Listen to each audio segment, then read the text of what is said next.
우리 며느리가 교통사고로 혼수 상태에 빠졌어요. 제가 병문안을 갔을 때 손자인 민준이가 갑자기 다가와 속삭였죠. 할머니, 엄마는 아프지 않아요. 연기하는 거예요. 저는 영문을 알 수 없어 되물었죠. 뭐라고? 함부로 말하지 마. 그러더니 민준이는 제게 휴대폰을 건네는 거예요. 그 순간 제 온몸이 얼어붙는 듯했죠. 그날 저는 빵집 앞에서 낡은 오토바이를 끌고 나왔어요. 두 손에는 아직 밀가루와 효모 냄새가 남아있었죠. 평소보다 아침 장사가 훨씬 바빴어요. 손님들이 끊이지 않았거든요. 매일 진열대에 갖고 온 빵이 나오는 걸 보고 사람들의 웃음소리를 들으면 마음속에 작은 만족감이 피어났죠. 하지만 그 순간 저는 오직 소중한 손자 민준이를 학교에서 데려오는 것만 생각했어요. 이 아이는 언제나 학교에서 있었던 일들을 저에게 신나게 이야기해주곤 했죠. 안경 너머로 반짝이는 눈빛은 마치 온 세상을 저에게 보여주려는 듯했어요. 그 아이의 웃는 얼굴을 떠올리는 것만으로도 모든 피로가 스르르 녹아내렸죠. 락 헬멧을 쓰고 오토바이 시동을 걸려는 순간 주머니 속 휴대폰이 격렬하게 진동했어요. 모르는 번호였죠. 저는 미간을 찌푸리며 잠시 망설이다가 전화를 받았어요. 수화기 너머의 목소리는 매우 다급했고 얼음장처럼 차갑게 제 생각을 끊어버리는 칼날 같았죠. 최지숙 씨, 맞으십니까? 따님 며느님께서 방금 심각한 교통사고를 당하셨습니다. 저희는 급히 성모병원으로 이송 중입니다. 저는 귓가에 윙하는 소리와 함께 세상의 모든 전원이 갑자기 나간 듯한 느낌을 받았어요. 제 손에 들린 오토바이가 흔들리더니 바닥에 넘어질 뻔했죠. 저는 그 자리에 굳어 선체 핸들을 꽉 잡았어요. 온몸에 피가 흐르다 멈춘 것 같았고 심장은 너무나 세게 뛰어서 주변의 모든 소음을 덮어버리는 듯했죠. 혜미, 제가 친딸처럼 아끼던 며느리가 심각한 교통사고를 당했다는 그 문장이 제 머릿속을 맴돌았지만 그 말의 진정한 무게를 저는 이해할 수 없었어요. 그저 이 순간 제가 가야 한다는 것만 알았죠. 혜미를 봐야 했어요. 대체 무슨 일이 일어났는지 알아야 했죠. 저는 허둥지둥 아들 지호에게 전화를 걸었지만 아무도 받지 않는 또시가 하는 소리만 들렸어요. 분명 벌써 병원에 갔을 거야. 저는 스스로에게 침착하라고 다독였지만 마음속의 두려움은 불처럼 타올라 이성을 유지하려는 모든 생각을 태워버렸죠. 당장이라도 병원으로 달려가고 싶었지만 문득 민준이가 생각났어요. 아이는 아직 학교에서 저를 기다리고 있었죠. 아이를 두고 갈 수는 없었어요. 남의 입을 통해 이 소식을 듣게 할 수는 없었죠. 저는 강해져야 했어요. 민준이를 위해, 지호를 위해, 그리고 이 가정을 위해. 애가 탄 저는 스로틀을 끝까지 당겨 학교를 향해 질주했어요. 서울의 거리는 평소보다 더 복잡해 보였고 모든 경적 소리가 저를 가로막는 높은 벽 같았죠. 매 순간이 제 심장을 칼로 긋는 듯 느껴졌어요. 혜미는 어떻게 되었을까? 아플까? 의식은 있을까? 끔찍한 교통사고, 장면들이 머릿속을 스쳐 지나갔고 저는 애써 그것들을 쫓아내야만 했어요. 그저 기도할 수밖에 없었죠. 어릴 적 엄마가 가르쳐 주신 경문을 읊조리며 신의 가호를 빌었어요. 기적이 일어나기를. 학교 정문에 도착하자 민준이가 슈퍼맨 가방을 껴안고 저를 기다리고 있는 게 보였어요. 저를 보자마자 그 작은 얼굴에 순간 환한 빛이 돌았죠. 아이의 눈은 반짝였고 마치 저에게 뭔가 재미있는 이야기를 해주려고 하는 듯했어요. 하지만 저는 기다릴 수 없었어요. 아이가 말을 끝내도록 할 수 없었죠. 목소리가 쉬고 떨리는 채로 아이에게 말했어요. 민준아, 빨리 타. 엄마가 교통사고가 났어. 병원에 가야 해. 아이의 웃음이 순간 사라지는 걸 봤어요. 마치 전등 스위치가 갑자기 꺼진 것처럼요. 아이는 아무것도 묻지 않고 묵묵히 오토바이 뒷좌석에 올라탔고 작은 손으로 제 허리를 꽉 잡았어요. 가는 내내 아이는 한마디도 하지 않았지만 그 껴안는 힘에서 아이의 두려움을 느낄 수 있었죠. 뒤돌아 아이를 안고 괜찮을 거라고 말해주고 싶었지만 저 자신조차 그 말을 믿을 수 없었어요. 성모병원이 눈앞에 나타났어요.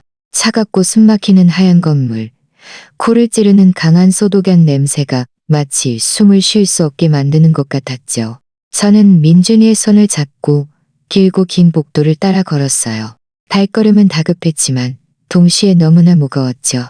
응급실에 도착하자 지호가 넋이 나간 사람처럼 서 있는 게 보였어요. 머리는 헝클어져 있었고 원래는 말끔하게 다림질했던 흰 셔츠는 구겨진 채 소매에는 검붉은 핏자국이 묻어 있었죠. 저는 그게 혜미의 피라는 걸 알았어요. 아픈 아내를 안고 뛰어 들어올 때 모든 피였죠. 아들의 이런 모습을 보자 제 심장은 산산조각 나는 것 같았어요. 지호, 그 강인했던 제 아들이 지금은 길 잃은 아이처럼 보였죠. 저를 보자마자 지호는 달려와 제 어깨에 얼굴을 묻고 어린아이처럼 울었어요. 엄마 혜미가 상황이 좋지 않대요. 그의 목소리는 갈라지고 떨렸고 마치 모든 기운이 빠져나간 듯 했어요. 저는 그를 안고 흔들리지 않으려 했었지만 저 자신도 떨리고 있었죠. 민준이는 아빠가 우는 것을 보고 함께 무너져 울기 시작했어요. 그 여리고 무력한 목소리로 엄마를 외치며 아이는 지호의 바지가라니를 꽉 잡았고 큰 눈에는 두려움이 가득했어요. 마치 이 폭풍 속에서 자신이 벌어질까봐 두려워하는 것 같았죠. 저는 무릎을 꿇고 아이를 품에 안아 보호하려 했지만 저 자신조차 두려움에 잠식될 지경인데 어떻게 아이를 보호할 수 있을까요? 우리 할머니와 아들, 손자 세 사람은 복도의 차가운 플라스틱 의자에 앉아 있었어요. 시간은 멈춘 것 같았죠. 지독한 소독약 냄새, 그리고 방송에서 냉담하게 흘러나오는 호출 소리가 계속해서 반복되었어요. 그 모든 소리가 제 심장을 칼로 꿰뚫는 듯 했죠. 저는 지호를 보고 민준이를 보고 그리고 응급실의 굳게 닫힌 문을 보았어요. 소리 지르고 싶었고 문을 두드리며 혜미의 상태를 알고 싶었지만 저는 그저 무력하게 앉아서 기다릴 수밖에 없었죠. 한 세기가 지난 것만 같은 3시간이 흐른 후 마침내 응급실 문이 열렸어요. 한 나이 든 남자가 심각한 표정으로 걸어 나왔죠. 그는 김원장이라고 자신을 소개했어요. 그의 목소리는 낮고 느렸고 마치 한마디가 고통을 거쳐 나오는 듯 했어요. 환자분은 심각한 뇌 손상을 입어 중증 혼수 상태에 빠지셨습니다. 저희는 최선을 다했지만 언제 깨어나실지는 환자분 자신의 생존 의지에 달렸습니다. 이 말은 제 가슴에 무거운 주먹을 날리는 것 같았어요. 중증 혼수 상태, 생존 의지, 이 단어들이 제 머릿속을 맴돌았지만 저는 이해할 수 없었죠. 언제나 웃는 얼굴에 활기 넘치던 혜미가 지금은 그곳에 누워 미동도 없이 삶과 죽음의 경계를 헤매고 있다니. 지호는 온몸이 축 늘어졌어요. 제가 붙잡지 않았다면 짐자리에 쓰러졌을 거예요. 그의 눈빛은 흐려졌고 마치 그 순간 그의 세상이 무너져 내린 것 같았죠. 민준이는 겁에 질려 제 품에 파고들었고 작은 몸은 계속 덜렸어요. 저는 아이를 꽉 끌어안아 제 고통을 감추려 했지만 이미 눈물이 소리 없이 흘러내리고 있었고 도저히 멈출 수 없었죠. 저는 민준이에게 할머니가 우는 모습을 보여주고 싶지 않았지만 제 가정이 산산조각 나고 있는 상황에서 어떻게 강해질 수 있을까요? 하나영이라는 이름표를 단 젊은 간호사가 다가와 차트를 들고 조용히 말했어요. 가족분들은 유리창을 통해 환자분을 보실 수 있지만 소리를 내지 말아주세요. 저는 고개를 끄덕였죠. 민준이와 지호를 데리고 그 두꺼운 유리창 앞으로 갔어요. 유리창 너머로 혜미가 미동도 없이 누워있는 게 보였어요. 온몸에는 튜브가 가득했고 얼굴은 창백해서 생기라고는 찾아볼 수 없었죠. 언제나 웃던 그 입술은 지금 굳게 닫혀 있었어요. 마치 아주 먼 곳, 우리가 갈 수 없는 곳으로 떠나버린 것처럼요. 지호는 이마를 유리창에 대고 절망적으로 외쳤어요. 여보, 눈 좀 떠봐요. 그의 찢어지는 듯한 목소리가 복도에 울려 퍼지며 죽은 듯한 정적을 깨뜨렸죠. 간호사가 급히 와서 조용히 그를 달랬지만 저는 지금 그 무엇도 제 아들의 고통을 덜어줄 수 없다는 것을 알았어요. 저는 그저 그곳에 서서 민준이를 안고 있었죠. 아이의 작고 미약한 심장 박동을 느끼면서요. 위로의 말을 해주고 싶었지만 목이 조이는 듯 한마디도 할 수 없었어요. 그날 밤 저는 민준이를 거의 끌어안다시피 집으로 데려왔어요. 아이는 너무나 서럽게 울었죠. 엄마 곁에 있고 싶어 했지만 저는 아이를 그 숨막히는 병원에 둘 수 없었어요. 저는 아이를 달래며 내일 다시 갈 거라고 약속했죠. 비록 저 자신도 내일 우리를 기다리는 것이 무엇인지 알지 못했지만요. 지호는 병원에 남겠다고 고집하며 복도의 플라스틱 의자에 앉아 병실 문을 멍하니 응시했어요. 아들의 모습을 보니 제 마음은 칼로 베이는 듯 아팠지만 저는 남을 수 없었어요. 민준이가 저를 필요로 했고 빵집이 저를 필요로 했죠. 이 집은 이제 온전히 제가 지탱해야 했으니까요. 그 비극 이후의 나날들, 제 작은 집은 마치 검고 무거운 안개에 휩싸인 듯 했어요. 매일 아침 깨어날 때마다 가슴에 커다란 돌덩이가 얹힌 것처럼 느껴졌고 숨쉬기조차 힘들어졌죠. 저는 62해를 살면서 생사를 지켜갔지만 지금처럼 무력했던 적은 없었어요. 혜미는 여전히 병원에 조각상처럼 미동도 없이 누워 있었고 제가 자랑스러워했던 강인한 아들 지호는 이제 껍데기만 남은 채 성모병원을 제2의 집으로 삼고 있었죠. 매일 지호는 혜미의 병실 앞에 앉아 석상처럼 굳어있는 것을 봤어요. 그의 눈은 핏발이 서 있었고 예전의 빛은 이미 사라진 지 오래였죠. 낮에는 그저 멍하니 응급실 문을 바라보고 있었어요. 마치 충분히 오래 바라보면 혜미가 눈을 뜨고 예전처럼 웃으며 걸어 나올 것처럼요. 하지만 밤이 찾아오면 지호는 술에서 위안을 찾기 시작했어요. 병원 긴 의자에 혼자 앉아 소주병을 들고 넋이 나간 듯한 눈빛으로 떠도는 영혼처럼 있는 것을 한두 번 본 게 아니었죠. 한 번은 제가 평소보다 일찍 도착했는데 지호가 복도에 쓰러져 있었어요. 옆에는 빈 소주병이 굴러다니고 있었죠. 젊은 간호사 아영이가 조심스럽게 다가와 나지막이 말했어요. 할머니, 이렇게 많이 드시면 안 돼요. 몸에 좋지 않아요. 저는 그저 고개를 끄덕이며 한숨을 참았어요. 마음속으로는 숨이 막힐 것 같았지만요. 저는 지호를 그 심연에서 끌어내기 위해 모든 방법을 동원했어요. 매일 새벽 3시면 일어나 작은 오븐을 켜고 그가 가장 좋아했던 빵을 구웠죠. 조심스럽게 포장해서 병원으로 가져갔어요. 그 익숙한 냄새가 그를 조금이라도 일깨워주기를 바라면서요. 하지만 매번 결과는 똑같았어요. 그는 겨우 두어 입 먹고는 내려놓았고 눈은 여전히 병실 문에 고정되어 있었죠. 엄마, 배 안 고파요. 그의 목소리는 쉬고 나지막했으며 마치 어떤 감정도 남아있지 않은 듯 했어요. 그를 보며 제 마음은 산산조각 나는 것 같았어요. 소리 지르며 그를 흔들어 깨우고 싶었죠. 민준이를 위해, 그 자신을 위해 살아가야 한다고 말해주고 싶었지만 저는 그저 묵묵히 접시를 치우고 무거운 마음으로 그것들을 집으로 가져갈 수밖에 없었어요. 이제 온 가족의 짐이 이 늙은 몸에 얹혀 있었죠. 저는 젊지 않아요. 매일 아침 일어날 때마다 관절은 쑤시고 근육은 피로했지만 멈출 수 없었어요. 그 작은 빵집이 우리의 유일한 생계 수단이었으니까요. 계속 운영해야만 했죠. 새벽 3시 서울 전체가 잠들어 있을 때 저는 이미 반죽을 하고 오븐을 예열하고 있었어요. 예전에는 갓 구운 빵 냄새가 저를 행복하게 했지만 이제는 그저 우리가 잃어버린 평화로운 나날들을 떠올리게 할 뿐이었죠. 낮에는 가게를 지키며 시계를 주시했어요. 언제든 민준이를 데리러 갈 준비를 하면서요. 어떤 날은 손님이 너무 많아서 숨조차 쉬기 힘들었지만 저는 여전히 이를 악물고 모든 사람에게 미소를 지어야 했어요. 마음속으로는 그저 주저앉아 울고 싶었지만요. 제 소중한 손자 민준이도 완전히 다른 사람이 되었어요. 예전에는 집안의 활력소였고 환한 미소와 끝없는 이야기로 가득했죠. 하지만 지금은 매우 조용하고 내성적으로 변했어요.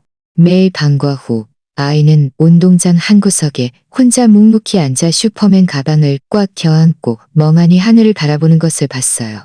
한 번은 선생님이 그를 불러세우고 걱정스러운 목소리로 말했어요. 할머니, 민준이가 요즘 너무 조용해요. 다른 친구들과 놀지도 않고 혼자 앉아만 있어요.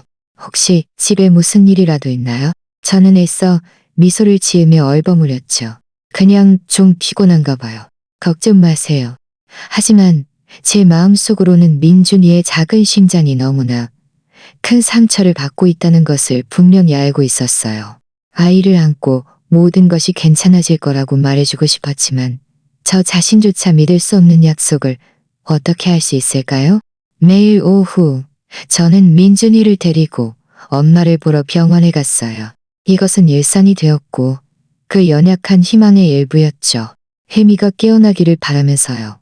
하지만 병원 풍경은 변함이 없었어요. 치호는 여전히 그곳에 있었고 수염이 덥수룩하고 온몸에서 술 냄새가 풍겼죠.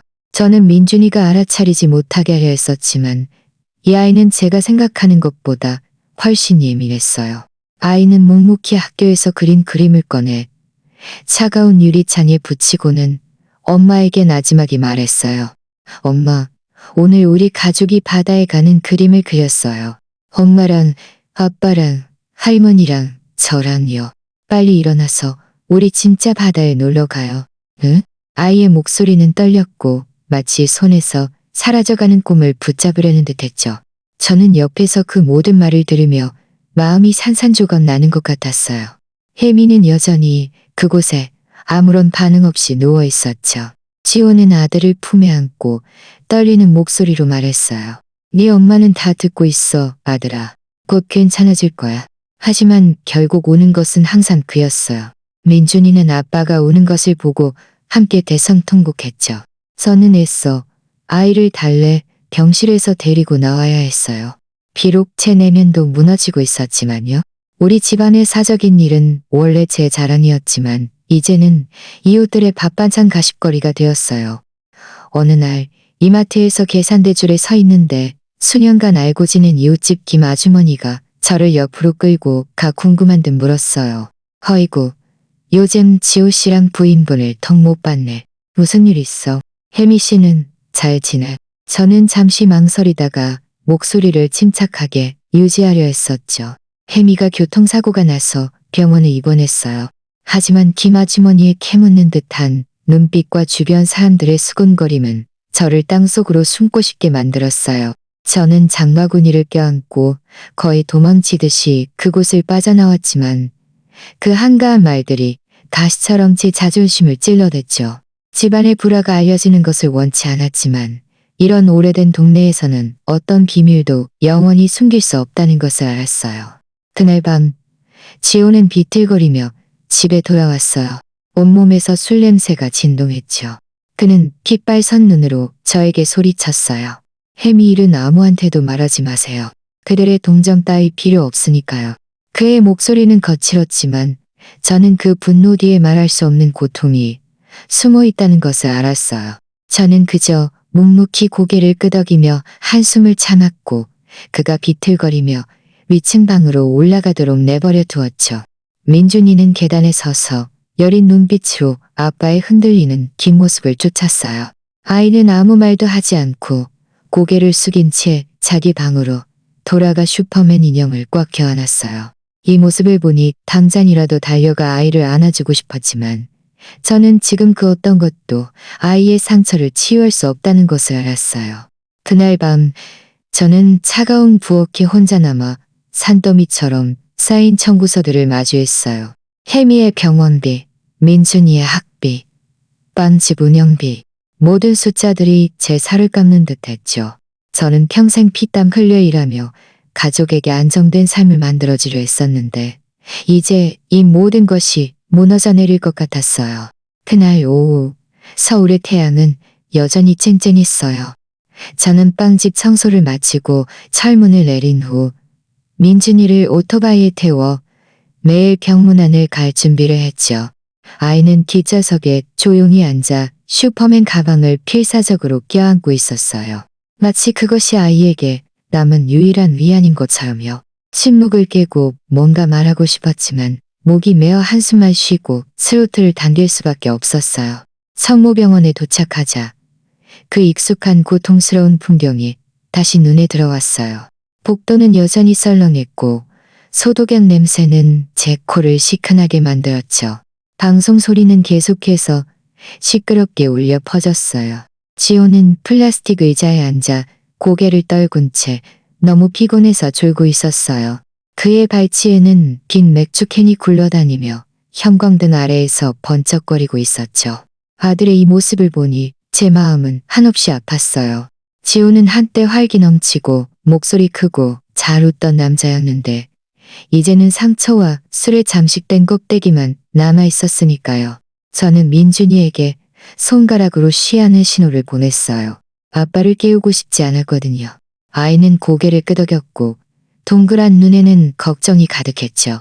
조용히 제 뒤를 따랐어요. 우리는 둘이서 병실의 두꺼운 유리창에 가까이 다가갔어요. 혜미는 그곳에 조용히 마치 깊은 잠에 빠진 것처럼 누워 있었죠. 기계음은 규칙적으로 울리며 그녀가 살아있지만 생사의 기로에 서 있다는 잔인한 사실을 상기시켜 주었어요. 그녀의 얼굴은 창백해서 생기라고는 찾아볼 수 없었고 입술은 굳게 닫혀 마치 뭔가 비밀을 지키는 듯했죠. 저는 그녀를 보며 마음이 찢어지는 듯했어요. 얼마나 여러 번 이 자리에서 기적이 일어나기를 그녀가 눈을 뜨고 웃으며 이 모든 것이 악몽이었다고 말해주기를 기대했던가요. 하지만 매번 똑같은 죽은 듯한 정적만이 있었고 제 마음은 매번 더 산산조각났죠. 제가 막 민준이의 손을 잡고 이 숨막히는 곳을 떠나려던 순간 아이가 갑자기 제 옷자락을 잡아당기더니 발 뒤꿈치를 들고 제 귓가에 아주 작게 하지만 가시처럼 제 영혼을 꿰뚫는 목소리로 말했어요. 할머니, 엄마는 아픈 게 아닌 것 같아요. 연기하는 거예요. 저는 마치 누군가에게 세게 뺨을 맞은 듯한 기분이었어요. 뒤돌아 민준이의 맑은 눈을 바라보며 침착하게 말하려 했었죠. 비록 제 내면은 격렬하게 떨리고 있었지만요. 민준아, 함부로 말하지 마. 네 엄마는 많이 아파. 알잖아? 하지만 아이는 평소처럼 저와 다투지 않았어요. 고개를 숙인 채 작은 손으로 지호가 만화를 보여주던 낡은 휴대폰을 떨리는 손으로 열었죠. 할머니, 이거 보세요. 아이의 목소리는 너무 작아서 귀를 기울여야 겨우 들을 수 있었어요.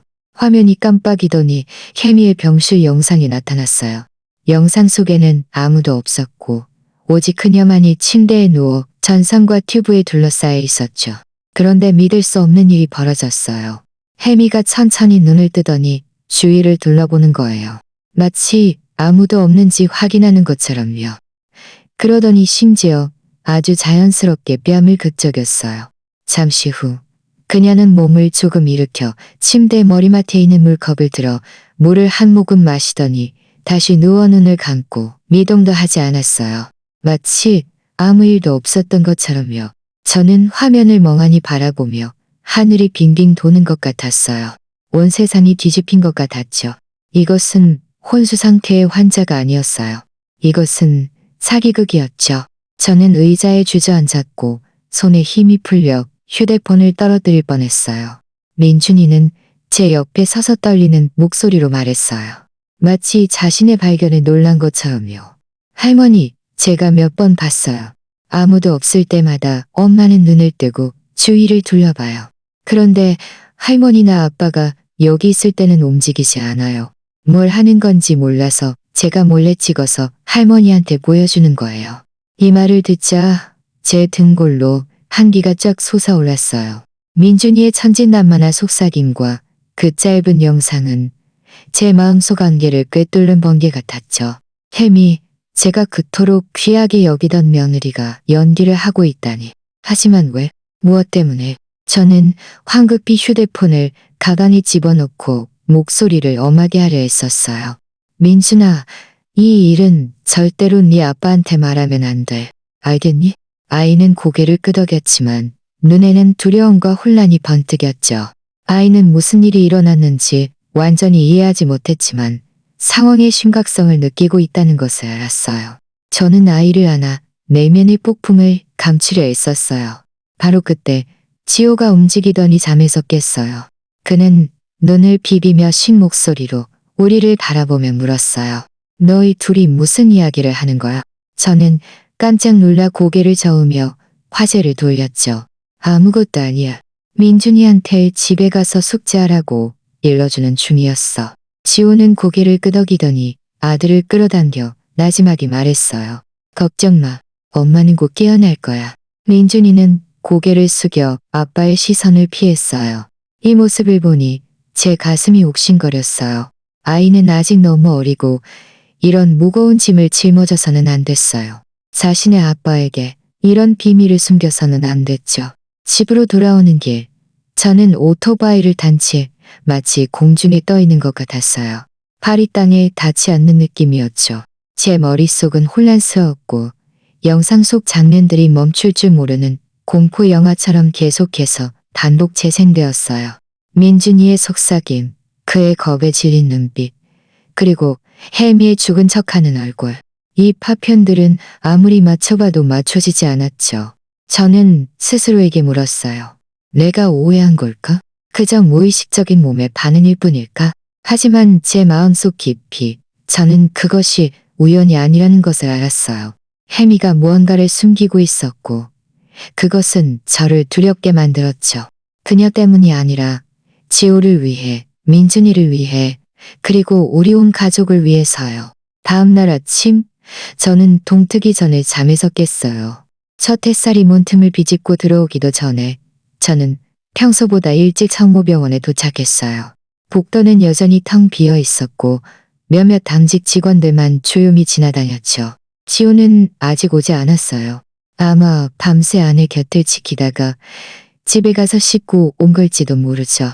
저는 복도 모퉁이에 숨어 창문을 통해 혜미의 병실을 바라봤어요. 그녀는 여전히 그곳에 미동도 없이 누워 있었고 밀랍처럼 창백한 얼굴이었죠. 하지만 이제 그녀를 볼 때마다 생사의 기로에서 고통받는 불쌍한 사람으로 보이지 않았어요.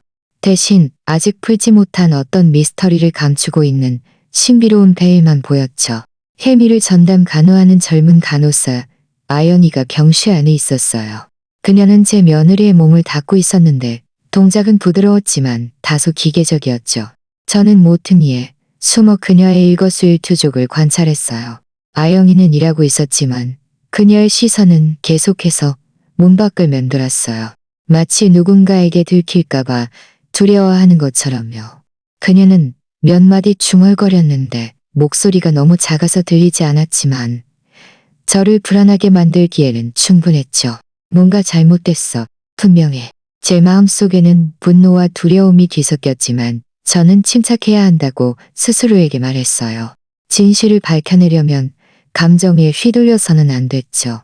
아영이가 차트를 들고 병실에서 나왔을 때 저는 심호흡을 하고 걸어 나갔어요. 그녀는 고개를 숙여 글을 쓰고 있었기에 저를 보지 못했죠. 저는 목소리를 침착하게 유지하려 했었어요. 비록 심장이 가슴을 격렬하게 두드리고 있었지만요. 아영 씨, 안녕하세요.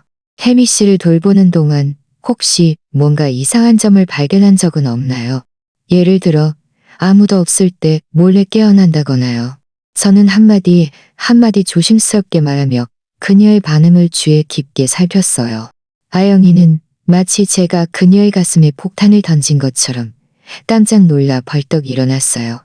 그녀의 눈은 크게 뜨여 두려움으로 가득했고 손에 들고 있던 볼펜은 뚝 소리를 내며 바닥에 떨어졌죠. 그 소리가 조용한 복도에 울려 퍼지며 제가 그녀의 가장 깊은 두려움을 건드렸다는 것을 증명했어요.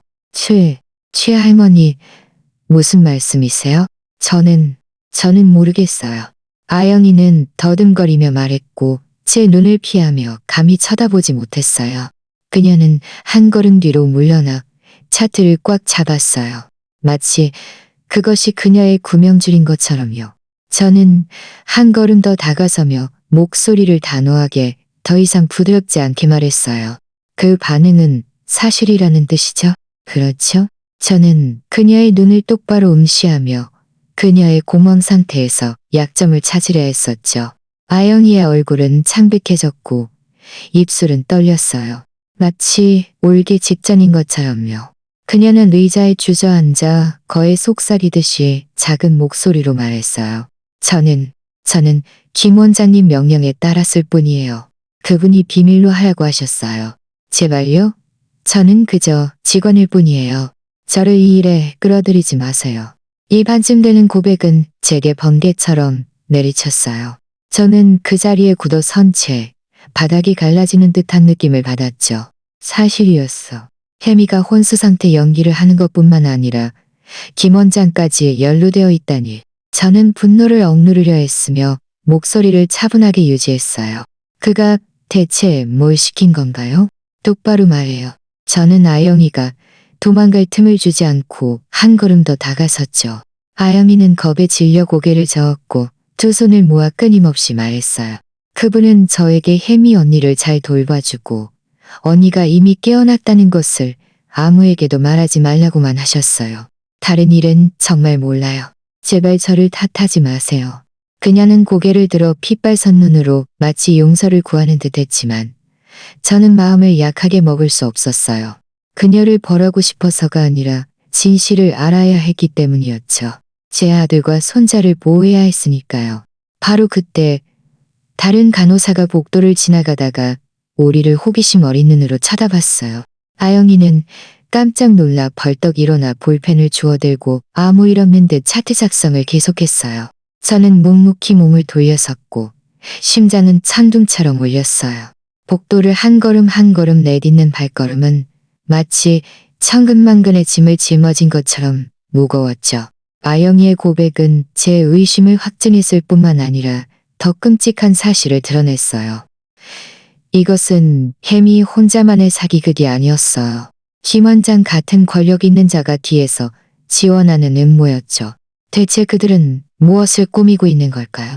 어떻게 이렇게 잔인하게 우리 온 가족을 속여 지우와 민준이를 고통 속에 빠뜨릴 수 있을까요? 지우가 병원에 왔을 때 저는 애써 아무렇지 않은 척했어요.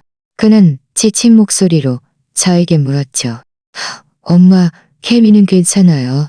무슨 소식이라도 있어요? 저는 그저 고개를 저으며 나지막이 대답했어요.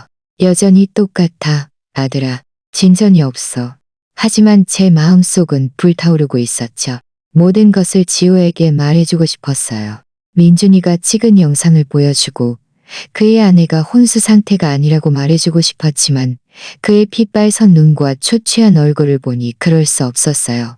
지호는 이미 너무 많은 것을 잃었고 이 진실이 그를 무너뜨리는 마지막 지푸라기가 될까봐 두려웠죠.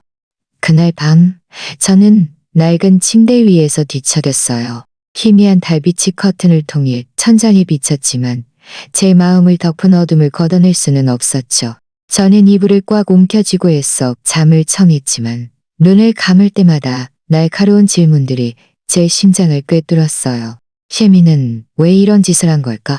김 원장은 이 일에서 어떤 역할을 하는 걸까? 그리고 가장 끔찍한 것은 지난 몇 년간 제가 며느리에게 베푼 사랑과 신뢰가 모두 그저 비웃음거리였던 걸까?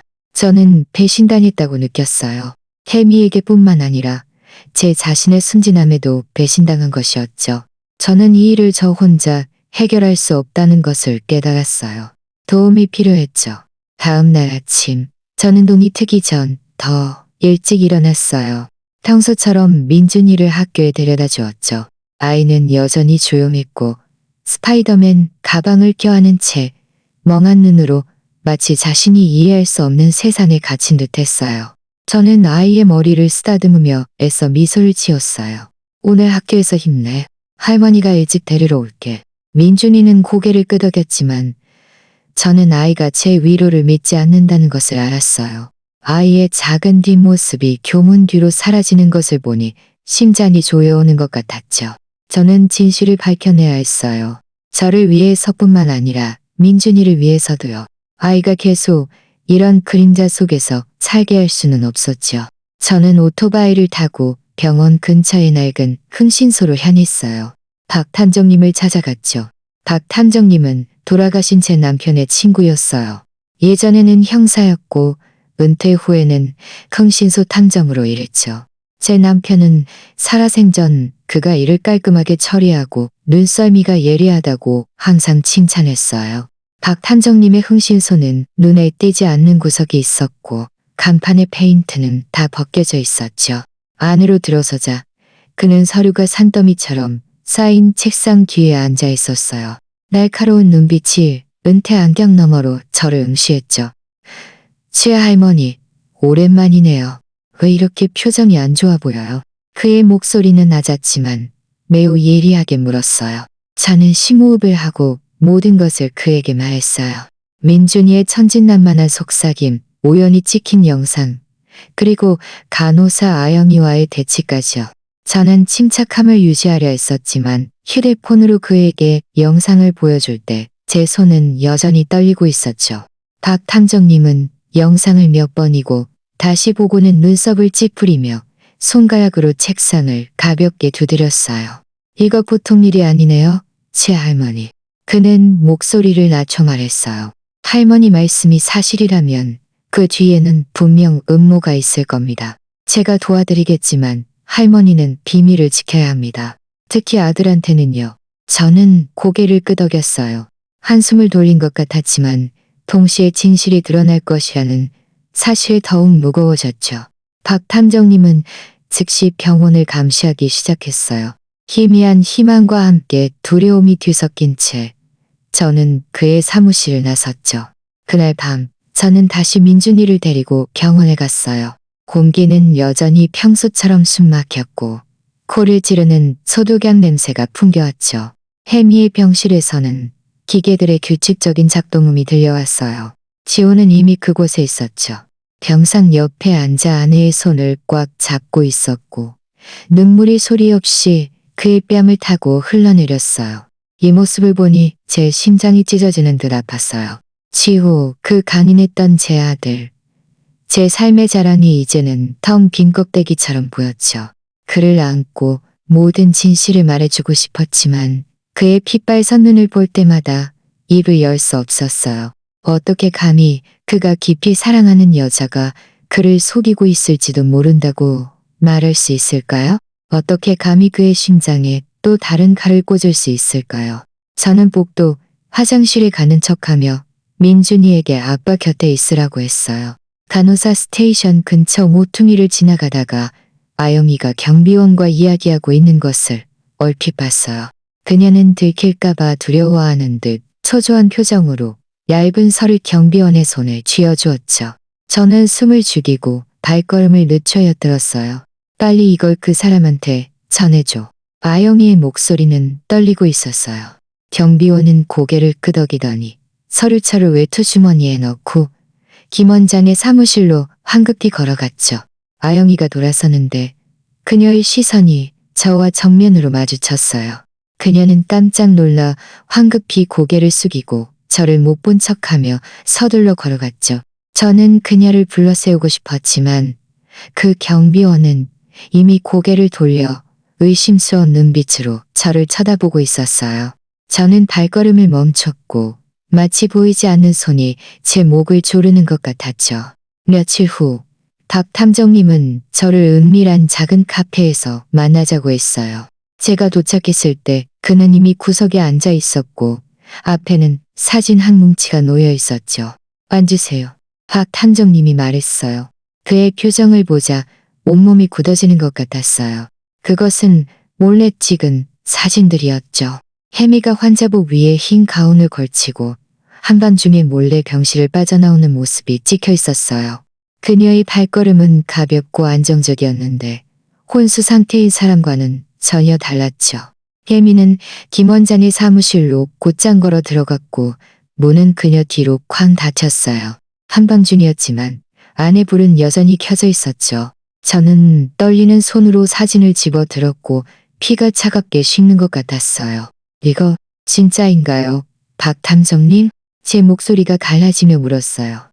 그는 고개를 끄덕이며 무거운 어조로 말했죠. 사무실 방음이 잘 돼서 내용은 들을 수 없지만 분명 뭔가 수상합니다. 제가 밤새 몇 번이나 감시했어요. 이게 처음이 아닙니다. 계속 조사하겠지만 최 할머니 마음의 준비를 하셔야 합니다. 이 일은 우리가 생각하는 것보다 훨씬 클 수 있습니다. 저는 고개를 끄덕였지만 머릿속은 텅 비어 있었어요. 아영이의 말이 제 귓가에 맴돌았죠.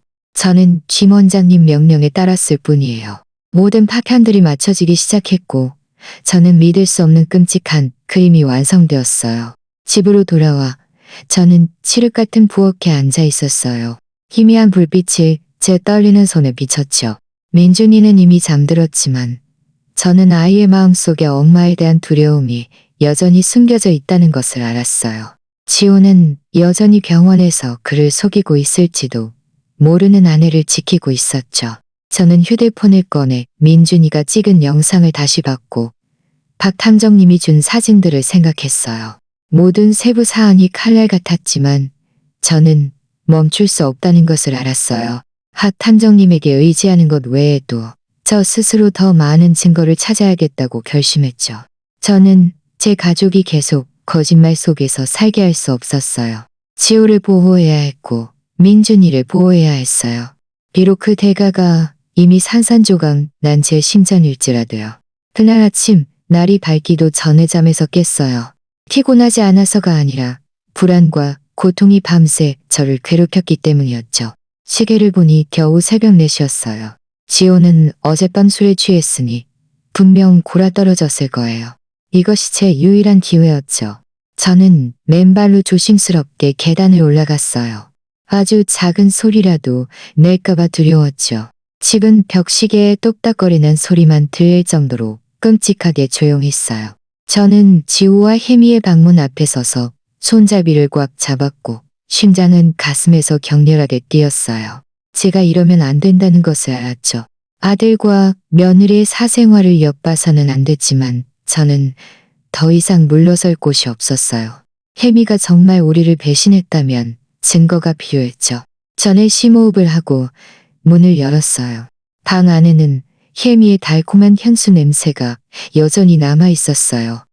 예전에는 이 냄새가 따뜻하게 느껴졌지만 지금은 코를 찌르는 듯 했죠. 화장대 위에는 립스틱 뚜껑이 열려 있었는데 마치 몇 분 전에 막 사용한 것처럼 보였어요. 이런 작은 디테일들이 제 마음을 아프게 했죠. 혜미가 처음 시집 왔을 때 얼마나 조심스럽게 머리를 빗고 새 원피스를 입을 때 얼마나 환하게 웃었는지 떠올랐어요. 이 모든 것이 거짓이었을까요? 저는 고개를 저어 이런 기억들을 쫓아내고 수색을 시작했어요. 저는 모든 서랍을 열었고 물건들을 흐트러뜨리지 않으려 조심했죠. 아주 미세한 소리, 심지어 옷감 스치는 소리에도 깜짝 놀랐어요. 지호가 깨어나 저를 발견할까봐 두려웠으니까요. 저는 화장대, 책장, 심지어 침대 밑까지 뒤졌지만 평범한 물건들 외에는 아무것도 찾지 못했어요. 마침내 저는 혜미가 평소에 개인 물건을 보관하던 낡은 옷장을 열었어요. 다장 아래 서랍에 몇 겹의 비단옷 아래 숨겨져 있던 고무줄로 묶인 파란색 서리 뭉치를 발견했죠. 그것을 열 때 제 손은 멈출 줄 모르고 떨렸어요. 마치 끔찍한 비밀을 만지려는 것처럼요. 안에는 2개의 보험 증서가 있었어요. 서류는 매우 정교하게 인쇄되어 있었고 모든 페이지 마지막에는 혜미의 친필 서명이 있었죠. 첫 번째는 의료보험이었는데 만약 환자가 장기 치료를 받거나 혼수 상태에 빠지면 거액의 보험금을 지급한다는 조항이 있었어요. 그 숫자는 저를 경악하게 만들었죠. 큰 집 한 채를 살 수 있을 정도의 금액이었어요. 두 번째는 더 끔찍했어요. 정기 생명보험이었는데 보상금이 엄청나서 사람의 삶을 완전히 바꿀 수 있을 정도였죠. 저는 몇 번이고 그것들을 다시 읽었어요. 어떻게 안정적인 직업도 없는 혜미가 이렇게 큰 보험에 가입할 수 있었는지 이해하려 했었죠. 그녀는 평소에 장을 볼 때도 지호에게 돈을 받아야 했고 가끔은 저에게도 미안해하며 생활비를 빌려갔으니까요. 그런데 이 보험료는 어디서 난 걸까요? 왜 이것들이 필요했던 걸까요? 저는 휴대폰을 꺼내 모든 페이지를 사진 찍었어요. 종이가 구겨지지 않도록 조심하면서요. 셔터를 누를 때마다 가족을 배신하는 것 같았지만 다른 선택의 여지가 없다는 것을 알았죠. 저는 서리철을 제자리에 돌려놓고 서랍을 닫은 후 방을 나섰어요. 그런데 문을 열자마자 지호와 부딪혔죠. 그는 그곳에 서 있었고 머리는 헝클어져 있었으며 목소리는 쉬고 눈에는 의심이 가득했어요.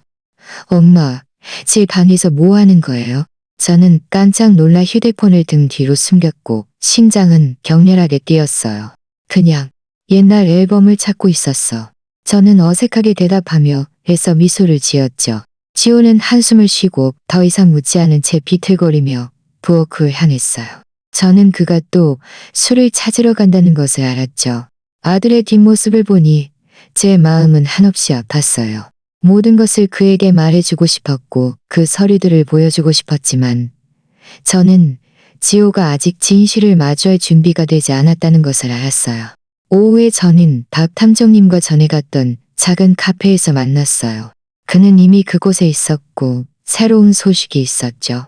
제가 앉자마자 그는 또 다른 사진 뭉치를 저에게 밀어주었어요. 이번에는 병원 텅 빈 주차장에서 찍은 사진들이었죠.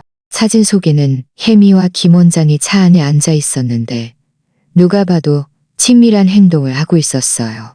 혜미는 환자복을 입고 웃으며 김 원장을 바라보고 있었고 손은 그의 손 위에 겹쳐져 있었어요. 눈빛은 암시로 가득했죠. 저는 그 자리에 굳어 선 채 떨리는 손으로 이미 식어버린 커피를 휘저었어요. 예? 이거 진짜인가요, 박 탐정님? 제 목소리가 갈라지며 물었어요. 그는 고개를 끄덕이며 무거운 어조로 말했죠. 제가 밤새 몇 번이나 뒤를 봐봤어요. 이게 처음이 아닙니다. 최할머니, 이 안에는 깊은 물이 있습니다. 마음의 준비를 하셔야 합니다. 저는 사진을 보며 발밑에 세상이 무너져 내리는 것 같았어요. 혜미는 혼수 상태인 척하는 것뿐만 아니라 김 원장과 불륜 관계였다니 이 연극에는 한 명의 배우가 아니라 두 명의 배우가 있었고 그들은 완벽하게 협력하여 우리 온 가족을 농락하고 있었던 거죠. 그날 정오 서울의 더위는 숨 막힐 지경이었어요. 제 작은 빵집 안은 너무 더워서 숨쉬기조차 힘들었죠. 저는 막 계산대를 닦았고 이마에는 땀방울이 가득했어요. 가게를 정리하는 데 집중하며 마음속을 괴롭히는 의심을 잊으려 했었죠. 며칠 동안 매 순간이 전쟁 같았어요. 가게를 지키고 민준이를 돌보고 혜미에 대한 끔찍한 진실을 마주해야 했으니까요. 막 남은 빵을 바구니에 담아 가게 문을 닫고 쉬려는데 뒷문에서 갑자기 격렬한 노크 소리가 들렸어요. 소리가 너무 커서 저는 깜짝 놀라 손에 들고 있던 접시를 떨어뜨릴 뻔했죠. 저는 불길한 예감을 안고 문을 열러 달려갔어요. 문이 열리자마자 저는 그 자리에 굳어버렸죠. 제 남자가 문을 막고 있었는데 표정은 험악했고 팔에는 용과 뱀 문신이 가득했어요. 우두머리인 남자는 스포츠 머리에 키가 컸고 손에는 구겨진 종이를 들고 있었죠. 거친 목소리로 말했어요. 혜미 어디 있어? 돈 갚을 시간 됐어. 저는 그 종이를 보며 심장이 격렬하게 뛰었고 피가 역류하는 것 같았어요. 저는 손이 떨리면서도 침착함을 유지하려 했었죠. 당신들 잘못 찾아왔어요. 제 며느리는 병원에 혼수 상태로 있어요. 아무도 만날 수 없어요. 그 남자는 비웃으며 말했는데 그 목소리가 너무나 잔인해서 소름이 돋았죠. 혼수 상태? 우리가 바보인 줄 알아. 혜미가 사업 투자한다고 우리한테 큰돈 빌려갔어. 만약 시침이 뗄 생각이라면 이 집안은 편할 날 없을 줄 알아. 이 말은 칼날처럼 제 심장을 꿰뚫었어요. 저는 주위를 둘러보니 몇몇 이웃들이 문틈으로 훔쳐보고 있었고 눈빛에는 호기심과 두려움이 뒤섞여 있었죠. 저는 일이 커지면 온 동네가 수군거릴 것이고 우리 집은 표적이 될 거라는 것을 알았어요. 저는 침을 삼키고 애써 침착하게 말했어요. 부탁이니 이야기 좀 해요. 저는 어떤 빚에 대해서도 몰라요. 제가 확인해 볼게요. 하지만 그 우두머리인 남자는 물러설 생각이 없었어요. 그는 입꼬리를 비틀어 웃으며 제 집을 가리켰죠. 확인해. 낼 줄 줄게. 돈 없으면 집 팔아서 갚아. 저는 하늘이 빙빙 도는 것 같았어요.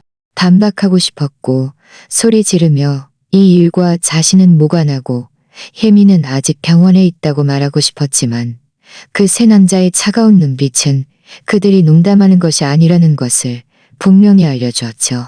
저는 황급히 집 안으로 달려가 부엌에 숨겨둔 금고를 열었어요. 민준이와 빵집을 위해 수년간 모아둔 적금을 꺼냈죠.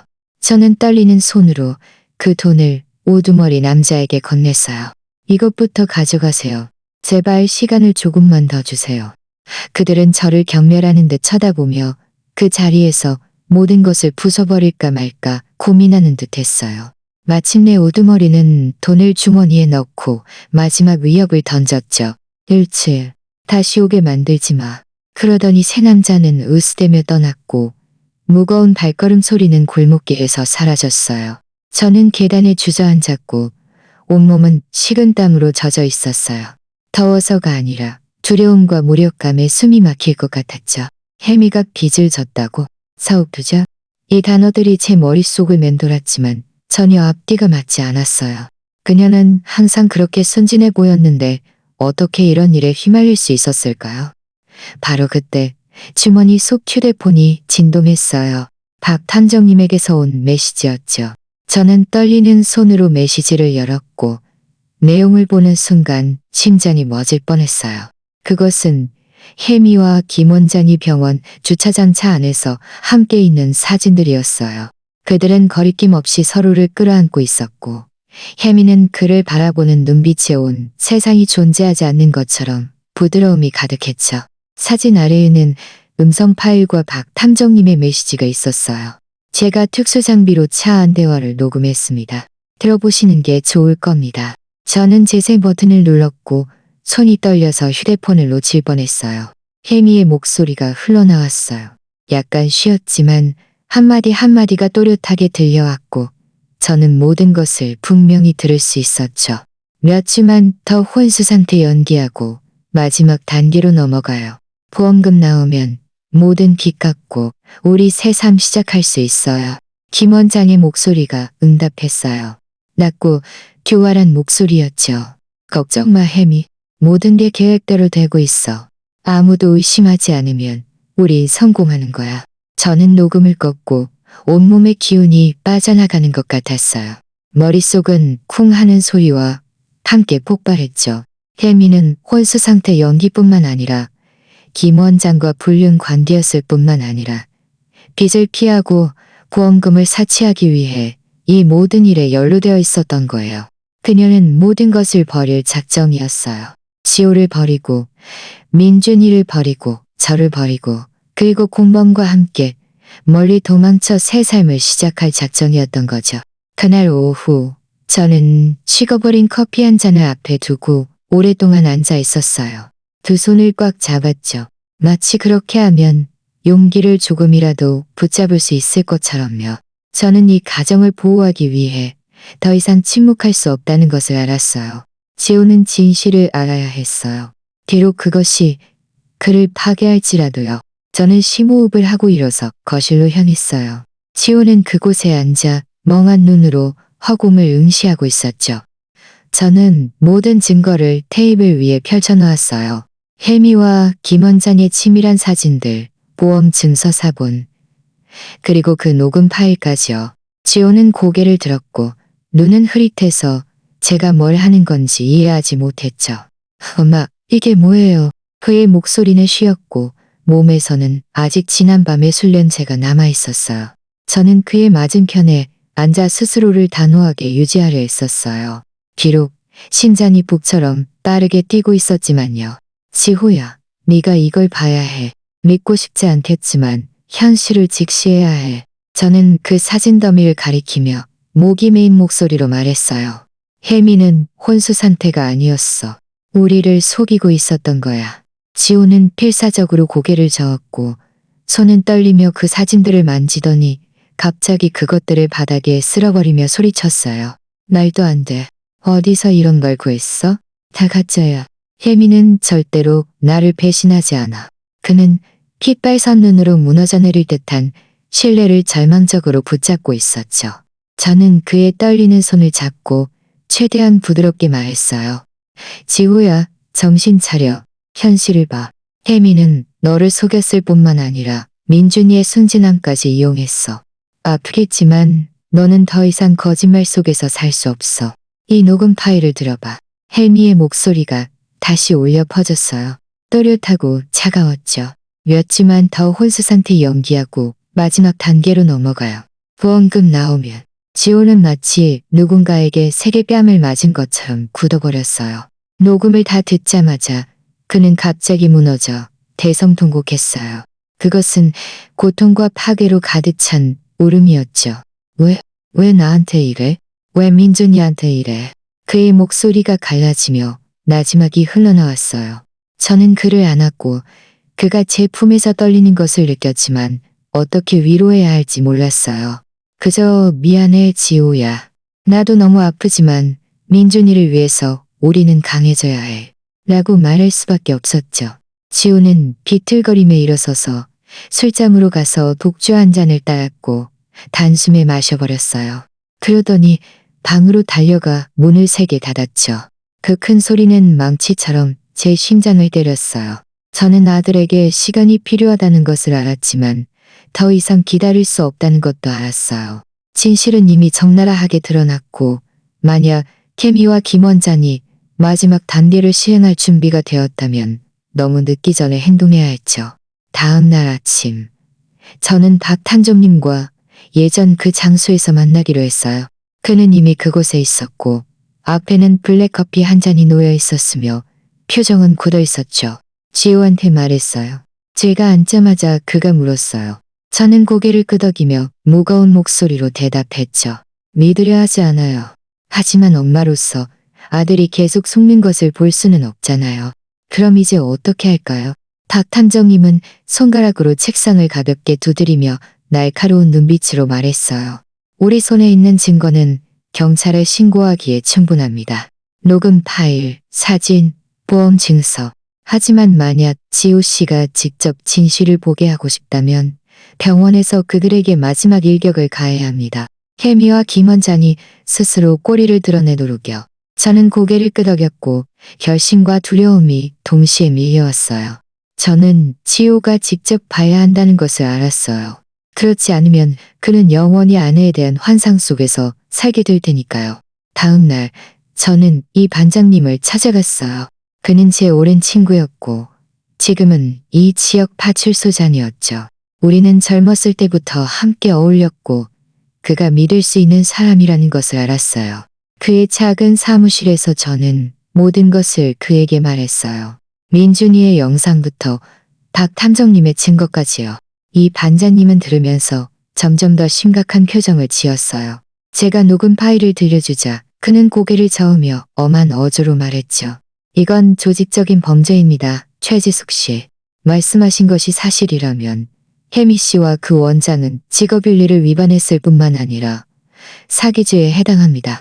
그는 말을 멈추고 저를 쳐다봤어요. 제가 도와드리겠지만 우리가 함부로 쳐들어가면 뱀을 놀라게 할 수 있으니 정당한 명분이 필요합니다.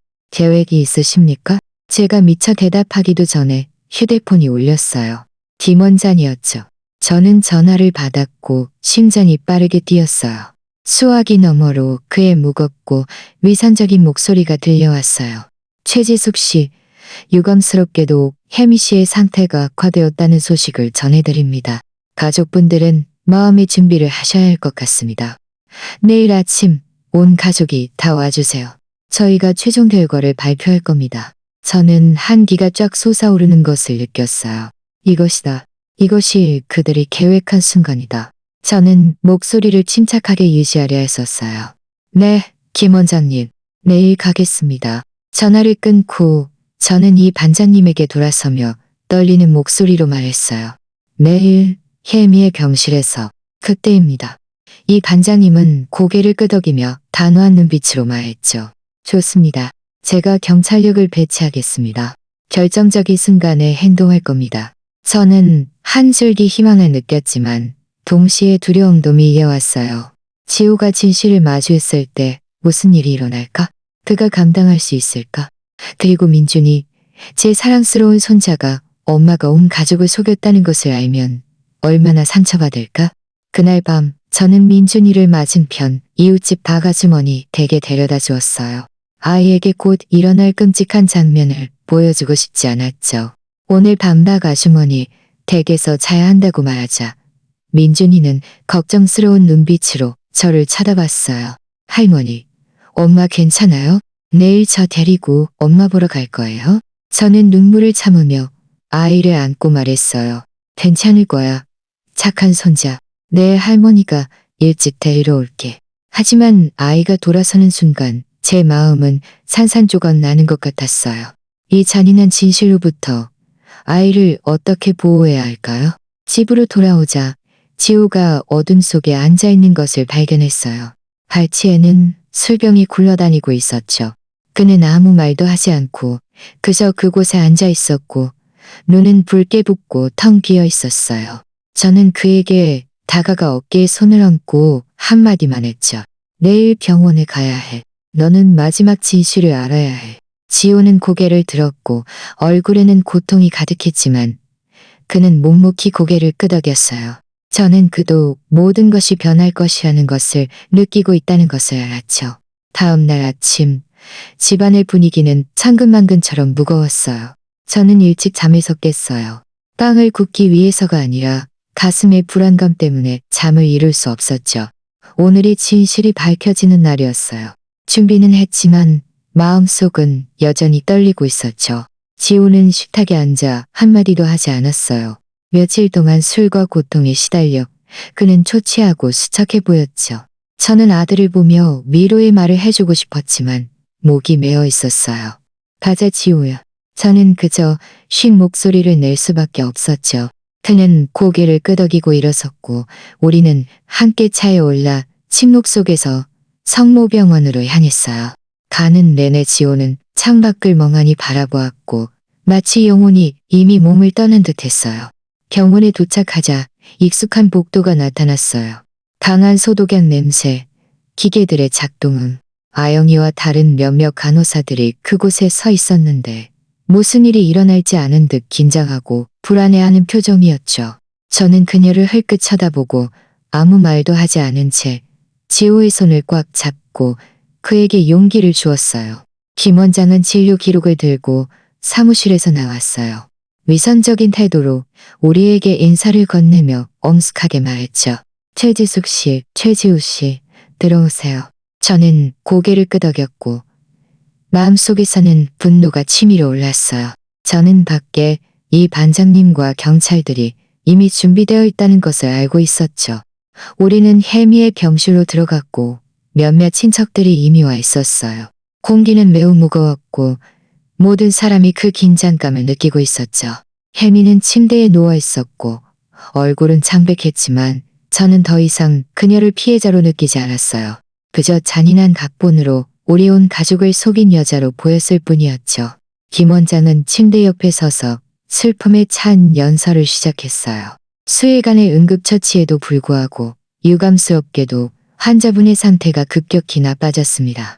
오늘을 넘기기 어려울 것 같습니다. 가족분들은 마음의 준비를 해주세요. 지호는 고개를 떨구고 어깨를 떨었으며 몇몇 친척들은 훌쩍거리기 시작했고 울음소리가 번져나갔어요. 슬프면서도 위선적인 송별의 장면이 연출되었죠.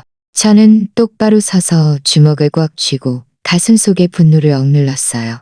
김 원장의 완벽한 연기를 보며 몇 초 후면 이 연극이 막을 내릴 것이라는 것을 알았죠. 하지만 그들이 생각하지 못한 것은 오늘 제가 이 반장님과 함께 막을 내리는 사람이었다는 것이었어요. 김 원장이 사망진단서에 서명하기 위해 펜을 집어드는 바로 그 순간 문이 맹렬하게 열렸어요. 제복을 입은 3명의 경찰이 뛰어들어왔고 선두에는 이 반장님이 서 있었죠. 그의 눈빛은 차갑고 단호했어요. 당하는 순간 죽은 듯이 고요해졌죠. 이 반장님이 큰 소리로 선언했어요. 김 원장, 최혜미 씨, 당신들은 사기 및 보험 사기 혐의로 체포합니다. 그의 목소리는 우렁찼고 의심의 여지가 없었으며 모든 거짓말을 산산조각 내는 무거운 망치 같았죠. 이어서 믿을 수 없는 일이 벌어졌어요. 원래 중증 혼수 상태여야 할 혜미가 갑자기 눈을 뜨더니 침대에서 벌떡 일어나 소리쳤어요. 무슨 소리예요? 증거도 없이 함부로 말하지 마세요. 이건 모함이에요. 그녀의 날카롭고 격앙된 목소리는 몇 주 동안 누워있던 사람과는 전혀 어울리지 않았죠. 지호는 그 자리에 굳어선 채 입을 크게 벌리고 마치 야수처럼 포효하는 죽어가는 아내를 바라봤어요. 혜미는 고개를 돌려 지호를 보았고 눈에는 순간적인 공포가 스쳐 지나갔어요. 마치 자신이 방금 쉴터했다는 것을 깨달은 것처럼요. 그녀는 황급히 고개를 돌려 남편의 눈을 감히 쳐다보지 못했어요. 이 반장님이 손짓하자 한 경찰관이 앞으로 나와 모든 증거를 제시했어요. 혜미와 김 원장이 차 안에서 함께 있는 사진들, 녹음 파일, 보험 증서 사본, 그리고 아영이의 증언까지요. 저는 휴대폰을 꺼내 민준이가 찍은 영상을 재생했어요. 화면에는 혜미가 몰래 눈을 뜨고 물을 마시고 아무도 없을 때 일어나 움직이는 모습이 선명하게 보였죠. 경실 안은 수군거림과 놀라움으로 가득 차기 시작했어요. 한 친척은 혼잣말처럼 중얼거렸어요. 세상에 어떻게 이럴 수가. 다른 친척은 소리쳤죠. 그녀가 우리 온 가족을 속였어.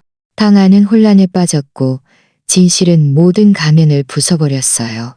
지호는 떨리는 눈으로 혜미를 뚫어지라 쳐다보더니 마치 꿈에서 깨어난 것처럼 쉰 목소리로 소리쳤어요. 혜미, 왜 나한테 이래? 왜 민준이한테 이래? 혜미는 그에게 달려들어 그를 안으려 했고 울면서 애원했죠. 지호야, 이해해줘. 나도 어쩔 수 없었어. 빚이 너무 많았어. 그저 우리가 더 나은 삶을 살게 해주고 싶었을 뿐이야. 하지만 지호는 그녀를 뿌리쳤고 그의 눈에는 분노와 혐오감만이 가득했어요. 더 나은 삶? 너는 우리 아들을 버렸어. 너는 돈 때문에 이 가정을 버렸다고. 그의 목소리는 떨렸고 한마디 한마디가 마치 칼날처럼 자신의 가슴에 박히는 듯했죠. 김 원장은 그곳에 고개를 숙인 채 서 있었어요. 녹음 파일 속 그의 목소리가 여전히 재생되고 있었죠. 그 차갑고 교활한 어조가 울려 퍼졌어요. 걱정 마, 혜미. 아무도 의심하지 않으면 우린 성공하는 거야. 장례는 죽은 듯이 고요했고 멀리서 병원 방송 소리만 들려왔어요. 이 반장님이 명령을 내리자 경찰관들이 차가운 수갑을 두 사람의 손목에 채웠어요. 혜미는 여전히 발버둥치며 절망적으로 비명을 질렀죠. 저는 빚을 갚으려고 그랬어요. 다른 방법이 없었어요. 하지만 더 이상 아무도 그녀를 믿지 않았어요. 심지어 전에는 그녀를 위해 울던 친척들조차 이제는 낯선 눈빛으로 그녀를 바라보고 있었죠. 지호는 의자에 주저앉아 고개를 감싸 쥐었어요. 마치 진실의 무게를 감당할 수 없는 것처럼요. 저는 그에게 다가가 아들의 어깨에 손을 얹고 나지막이 말했어요. 이게 진실이야, 아들아. 아프겠지만 우리는 이겨내야 해. 지호는 대답하지 않고 그저 그곳에 앉아 소리 없이 눈물을 흘렸어요. 저는 동감했어요. 저는 한때 사랑했던 며느리를 잃었지만 지호가 잃은 것은 그의 삶의 일부였으니까요. 병원 병실, 원래는 조용했던 곳이 이제는 혼란스러웠어요. 혜미가 수갑을 찬 채 끌려갈 때 비명 소리가 점점 멀어졌고 김 원장은 그 뒤를 따랐어요. 고개를 숙인 채 원장으로서의 위엄은 완전히 사라지고 초라한 뒷모습만 남아있었죠. 문이 닫히고 정적이 돌아왔을 때 저는 주위 친척다른 얼굴을 보며 마음속에 거대한 공허감을 느꼈어요. 진실은 밝혀졌지만 행복을 가져다 주지 않고 고통과 공허함만 남겼죠. 병실에서 진실이 폭로된 지 몇 달이 지났지만 모든 장면이 아직도 제 머릿속에 각인되어 있어요. 혜미가 미친 듯이 소리 지르며 일어나는 모습, 지호의 고통스러운 눈빛, 그리고 수갑이 채워지는 소리. 이 모든 것이 잊을 수 없는 악몽 같았죠. 하지만 지금 법원 앞에 서 있는 저는 희미한 해방감을 느꼈어요. 마치 가슴속에 큰 돌덩이가 드디어 내려놓아지는 것처럼요. 오늘은 혜미와 김 원장의 재판 날이었어요. 저는 이것이 우리 가정을 파괴한 잔인한 연극의 끝이 하는 것을 알고 있었죠. 저와 지호는 방청석 맨 앞줄에 앉아 있었어요. 분위기는 답답했고 낯선 사람들, 기자들, 그리고 이웃들의 수군거림으로 가득했죠. 지호는 제 옆에 앉아 있었는데 예전보다 훨씬 수척해졌지만 더 이상 술에 지배당하는 절망감은 없었어요. 그의 눈빛은 매우 평온했고 마치 고통과 공존하는 법을 배운 것처럼 보였죠. 저는 그의 손을 잡고 힘주어 꽉 쥐어주며 지지를 보냈어요. 그는 저를 보며 희미하게 웃었죠. 저는 아직 아프지만 그가 나아가려 애쓰고 있다는 것을 이해했어요. 판사, 중년의 남자가 엄숙한 표정으로 기소문을 읽기 시작했어요. 그의 목소리는 또렷했고 한마디 한마디가 지난 몇 달간의 거짓말을 산산조각 내는 쇠먼치 같았죠. 혜미와 김 원장은 여러 가지 혐의로 기소되었어요. 사기, 보험 사기, 그리고 재산 편취 미수. 모든 증거가 법정의 큰 스크린에 공개적으로 제시되었죠. 민준이의 영상, 박 탐정님의 사진들, 차 안녹음 파일, 그리고 제가 서랍에서 발견한 보험 증서까지 모든 증거가 퍼즐 조각처럼 맞춰지며 혜미와 김 원장이 정교하게 계획한 음모를 드러냈어요. 김 원장은 피고석에 앉아 고개를 숙이고 감히 고개를 들지 못했어요. 그는 나지막이 속삭이듯이 죄를 인정했죠. 탐욕과 혜미와의 불륜 관계 때문에 그녀를 도왔다고요. 혜미는 여전히 발버둥 치며 머리를 풀어헤치고 붉게 부은 눈으로 지호를 바라봤어요. 지호야, 미안해. 나도 이러고 싶지 않았어. 그저 빚을 갚고 싶었어. 우리가 더 나은 삶을 살게 해주고 싶었을 뿐이야. 하지만 이 뒤늦은 눈물은 더 이상 아무도 감동시키지 못했죠. 지호는 냉정하게 그녀를 바라봤어요. 한 점의 연민도 없이요. 더 나은 삶? 너는 이 가정을 배신했어. 민준이를 배신했고 오직 돈 때문에 이 집을 버렸어. 그가 말했어요. 목소리는 분노와 떨림으로 가득했죠. 마침내 판결이 내려졌어요.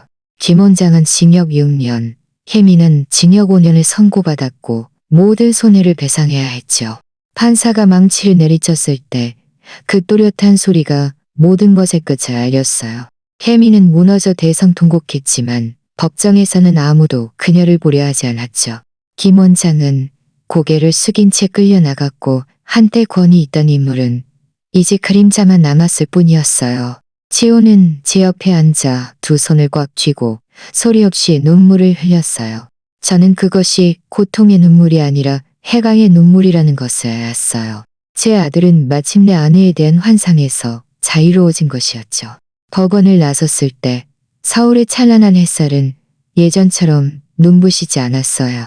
기자들이 우리를 에워쌌고 마이크를 얼굴에 들이대며 질문을 쏟아냈죠. 저는 그저 평온하지만 단호한 목소리로 한마디만 했어요. 정의는 구현되었습니다. 절대로 가족의 감정을 가지고 장난치지 마세요. 그 대가는 너무나 크니까요. 지호는 제 옆에 서서 아무 말도 하지 않았지만 제 손을 꽉 잡았어요. 마치 저에게 앞으로 나아갈 준비가 되었다고 말하는 것처럼요. 우리 삶은 천천히 제자리로 돌아왔어요. 상처는 여전히 남아있지만요. 제 작은 빵집은 다시 손님들로 북적였고 밀가루와 효모 냄새는 다시 집 같은 느낌을 주었죠.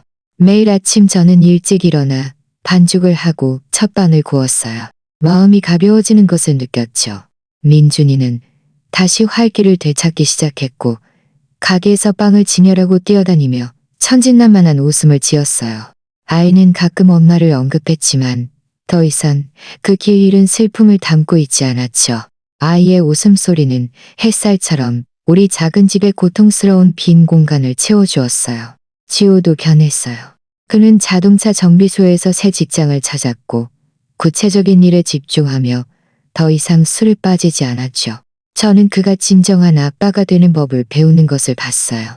민준이와 시간을 보내고 학교에 데려다주고 매일 밤 이야기를 들려주면서요. 어떤 밤에는 지호가 창가에 조용히 앉아 멍한 눈으로 허공을 응시하는 것을 봤지만 저는 그가 용서하는 법을 배우고 있다는 것을 알았어요.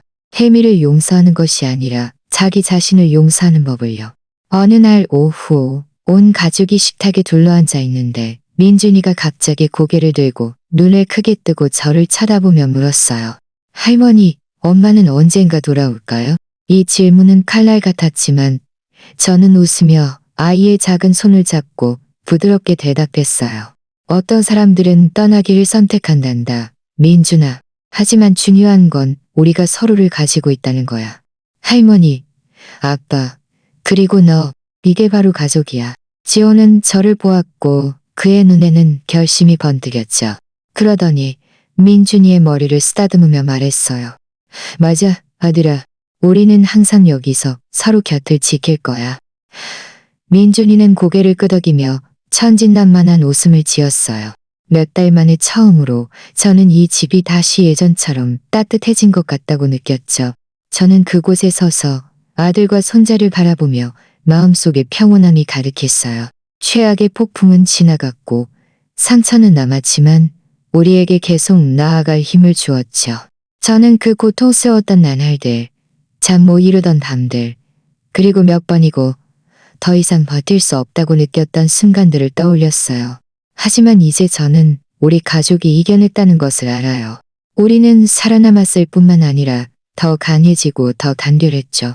저는 일어서서 민준이에게 오렌지 주스를 따라주었고 그가 학교에서 있었던 일들을 제잘거리는 것을 웃으며 들었어요. 그 이야기 속에는 할머니와 아빠와 그가 찬란한 햇살 아래 함께 서 있었죠. 민준이의 웃는 얼굴과 지우의 단호한 눈빛을 보며 저는 과거가 아무리 고통스러웠더라도 우리가 함께 나아갈 것이라는 것을 알았어요. 한때 폭풍에 휩쓸렸던 제 작은 집은 이제 다시 지어졌어요. 벽돌이 아니라 사랑과 신뢰로요. 그리고 평생 이 가정을 보호해왔던 저는 마침내 마음속에 작은 평온함을 찾았답니다. 방금 들으신 이야기는 당사자들의 사생활 보호를 위해 이름과 장소를 모두 변경했습니다. 저희가 이 이야기를 하는 것은 비난하기 위함이 아니라 누군가 듣고 잠시 멈춰 생각해 보기를 바라기 때문입니다. 얼마나 많은 어머니들이 자신의 집에서 묵묵히 고통받고 있을까요? 정말 묻고 싶습니다. 만약 당신이 저라면 어떻게 하시겠습니까? 평화를 유지하기 위해 침묵을 선택하시겠습니까? 아니면 모든 것에 맞서 자신의 목소리를 되찾을 용기를 내시겠습니까? 저는 여러분의 의견을 알고 싶습니다. 왜냐하면 모든 이야기는 다른 사람의 길을 비추는 촛불이 될 수 있기 때문입니다. 하늘은 언제나 우리를 보호합니다. 저는 용기가 우리를 더 나은 날로 이끌 것이라고 믿습니다. 이제 화면 마지막에 채널에서 가장 인기 있는 2가지 이야기를 남기겠습니다. 분명 마음에 드실 겁니다. 함께 해주셔서 감사합니다.